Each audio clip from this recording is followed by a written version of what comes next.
आ रही है और राम ने जमन कर पूछ लगे गुरुदेव ये कौन है। आज हिलती हुई आ रही है, एकदम धरती कांप रही है।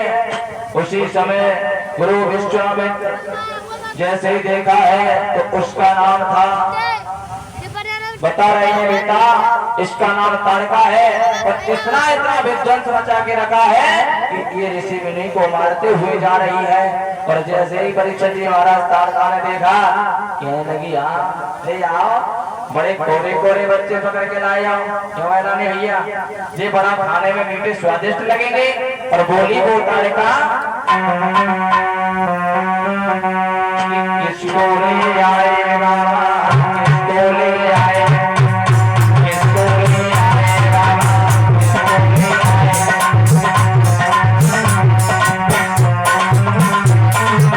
किसको ले आए बाबा,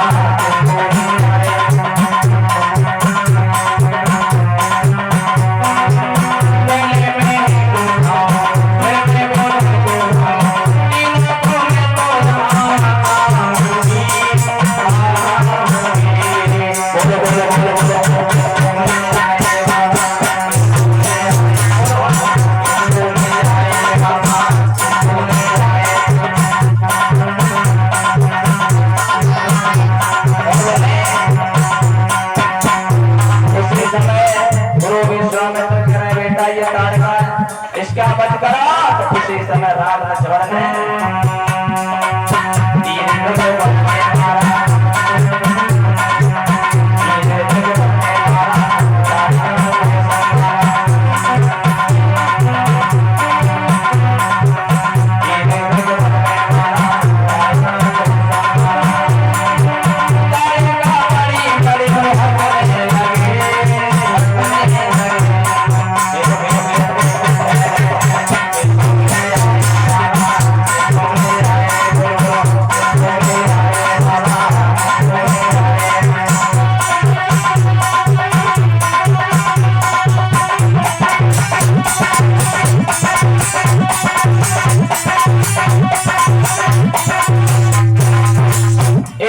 से कहा बेटा ये तारका है, और इस तारका ने अपना इतना विध्वंस मचा के रखा है कि ये ऋषि मुनि को मारते हुए जा रही है।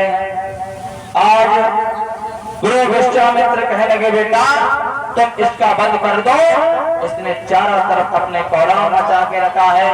सभी प्राणी इससे डरते हैं, इसके अत्याचार से सभी ऋषि मुनि घबराते हैं।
ये वो ही तारका है, इसके मारे मन वृंदों की बेवजह जान जा रही है।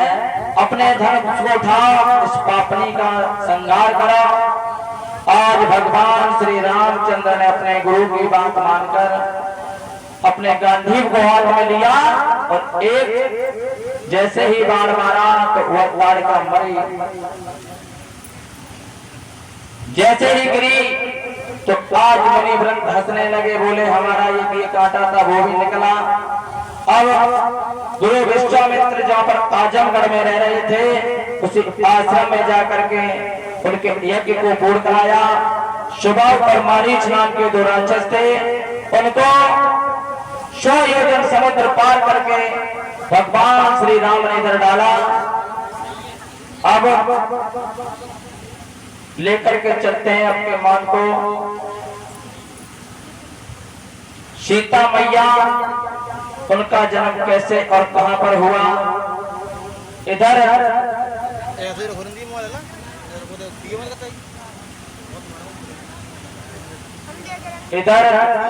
प्रमाण ये मिलता है जो नेपाल में जो जनकपुरी पड़ती है वहां पर सीता मैया का किस तरह से जन्म हुआ। इधर राजा जनक अपने राज्य में जब देखा है पूरे राज्य में सूखा पड़ गई। इधर ऋषि मुनि कहने लगे राजा जब तक तुम दोनों पत्नी अपने खेतों में हल नहीं चलाओगे तब तक तुम्हारे राज्य में वर्षा नहीं होगी। आज ऋषि मुनि के कहने के अनुसार राजा जनक ने अपने खेतों में जाकर के हल को चलाया। तो जो हल चला रहे थे तो वही हल एक वहीं पर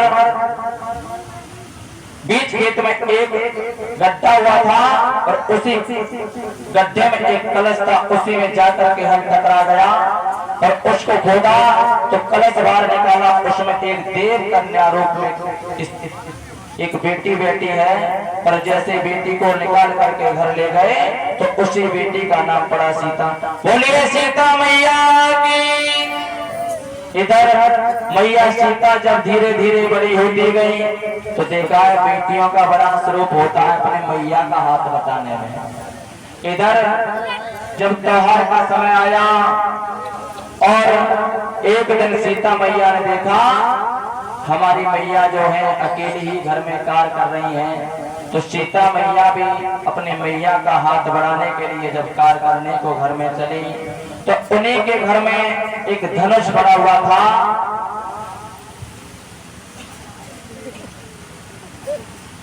ये महाराज दधीच की हड्डियों का बना हुआ धनुष था। और ये महाराज दधीच कौन थे? ये महात्मा दधीच जो थे वो अनसुईया की बहन जिसका नाम था नंदिनी, उनके पुत्र थे। अभी अनसुईया कौन थी? अनसुईया जो थी कि वह गरदावरिष की पुत्री थी, जो है गरदावरिष की पुत्री थी, जो अपने मन को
महात्मा दधीच जो अनसुईया के बहन थी जिनका नाम था नंदिनी, उनके ये पुत्र थे। एक अदर देवताओं का राजा इंद्र इन पर राक्षसों में जब युद्ध हो गया और गुरु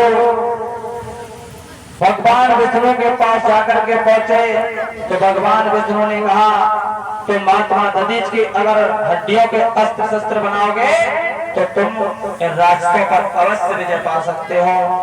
तो तुमको पता है महाराज, मतलब के लिए ये दुनिया न जाने क्या से कर बैठती है। अगर मतलब है परिचय जी महाराज, तो तुम्हारे लिए लोग सुबह से शाम तक बैठे रहेंगे। अगर कोई मतलब नहीं है तो तुम्हारे पास कोई पूछने आने वाला नहीं है।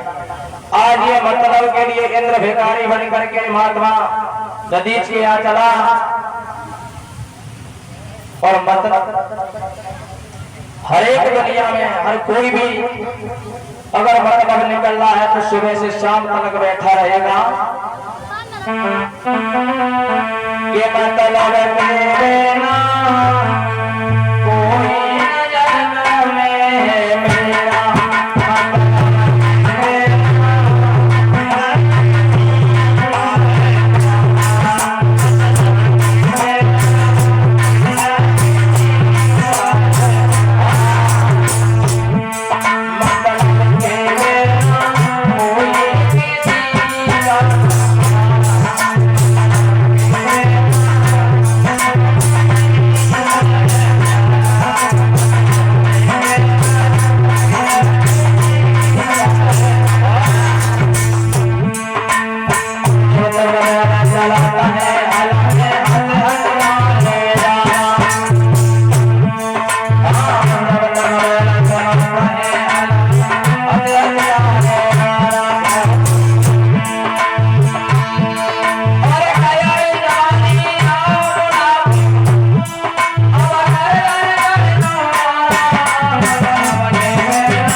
हमारे अब तो खैर बैल रहे नहीं, जब बैल चलते थे तो उन पर जवाब नहीं रहेगा। जब तक खूब काम कर रहे हैं, अपन रोटी नहीं खाते, उनकी नाच में देखो हमारा बार कुछ खा नहीं रहा है, तो ले गए और उनकी नाच में दरिया को मिला दिया। और जब उन्हीं पर बुढ़ापा आया तो वो जाकर के कसाई को दे दिया।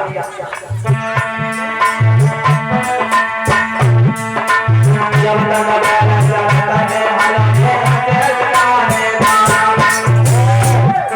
हम किसके लिए दाना डाल रहे हो? मतलब के लिए। बैल शाम को खूब खाए और सुबह जाए तो कम से कम 10 बीघा तो जो से दे, तो मतलब के लिए। जब तक बैल चलते हैं हल में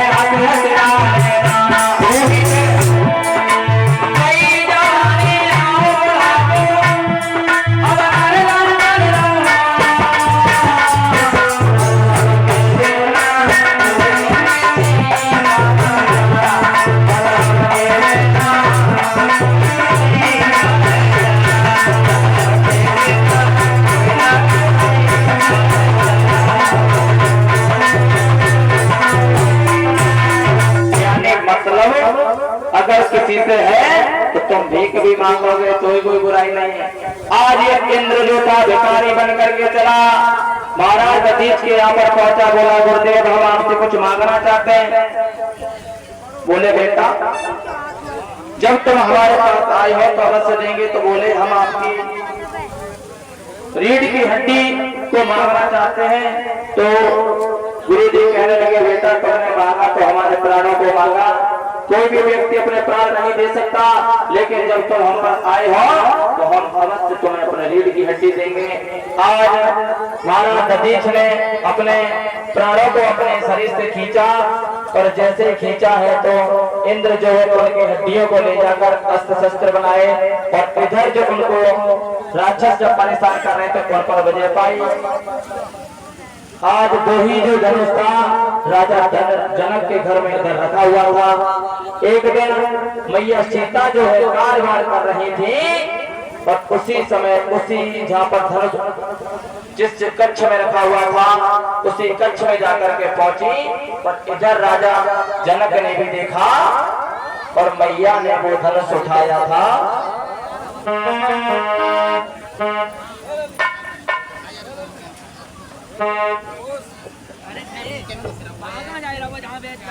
500 रुपए हमारे गुरुदेव प्रेम शंकर और ये हेमंत मास्टर जी दोनों भाई हमें मिलकर के ये 500 मुद्रिकाओं से सम्मानित कर रहे हैं।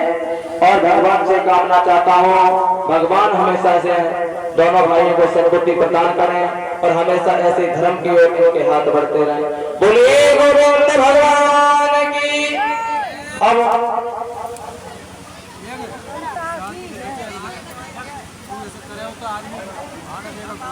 देखा है एक दिन राजा जनक ने कि मैया सीता ने कि सिरे जाना सीता ने कि सिरे जाना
राजा जनक ने देखा कि हमारी बेटी ने आज इस धनुष को उठाया है, जो भी कोई भी व्यक्ति इसको हिला नहीं सकता, और मेरी बेटी ने इसको एक हाथ से उठाया है तो कोई मेरी बेटी साधारण कन्या नहीं है।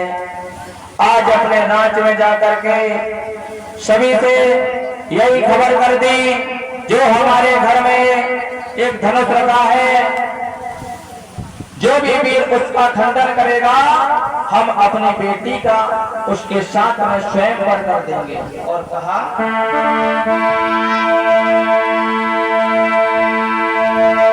कि जिस महावीर की महाशक्ति धनवा को तोड़े गिराएगी, जिस महावीर की महाशक्ति और धनवा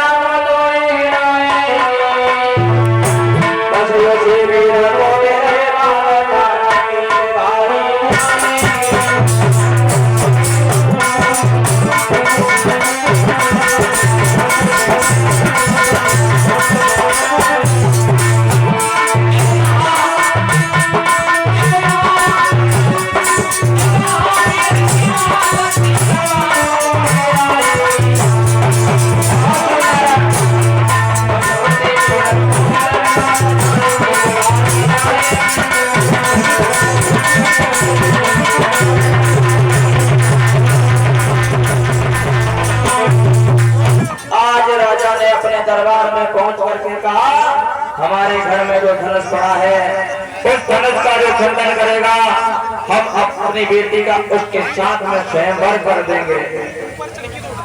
ये पत्र चारों तरफ सजवाए, सभी राजाओं, देश के राजाओं के लिए आमंत्रित किया गया। और एक पत्र जो था जो गुरु